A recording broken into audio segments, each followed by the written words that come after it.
वालेकुम अस्सलाम। आप नाराज हैं मुझसे? मैं कौन होती हूँ तुमसे नाराज होने वाली? नाराज तो इंसान उनसे होता है जिन पर मान हो कि वो उसे मना लेंगे। तुम तो पहले वाले अब्दुल बारी रहे ही नहीं, जिसे अपनी शमीम बाजी की नाराजगी की बहुत परवाह हुआ करती थी।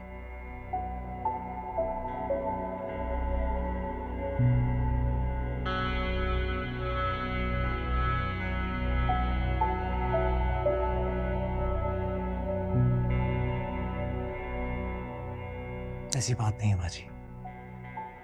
आज भी मेरे दिल में आपके लिए वही इज्जत है। रहने दो अब्दुल बारी, ये सब मुंह देखे की बातें। इंसान के रवैये से पता चल जाता है कि उसके दिल में इज्जत है कि नहीं है।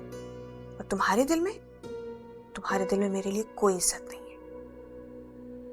तुमने आज से पहले मेरी इजाजत के बगैर कोई काम नहीं की, और आज इजाजत लेना तो दूर की बात है, तुमने मुझे बताना तक मुनासिब नहीं समझा।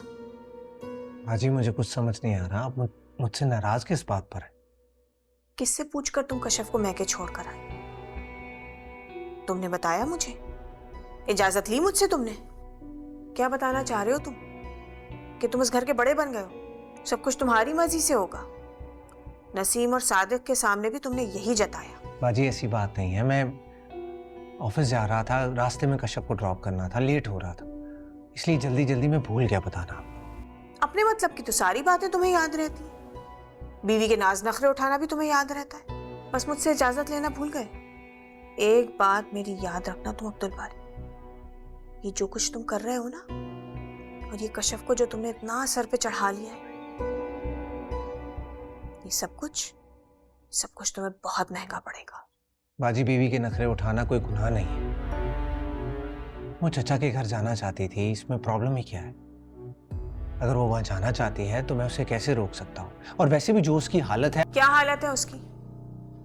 क्या हालत है उसकी? सारी दुनिया में औरतें बच्चे पैदा करती, मगर कोई शौहर तुम्हारी तरह बीवी की गुलामी नहीं करने लगता। तो बारी, मुझे तो लगता है तुम तो जैसे बिल्कुल दीवाने हो गए हो। लेकिन मैं कौन होती हूँ तुम्हें समझाने वाली?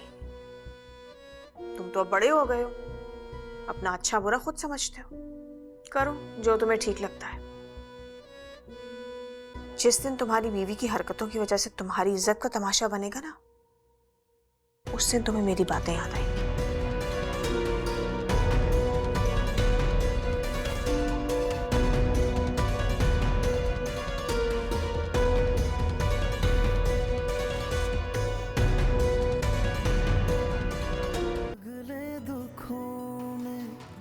कितनी दर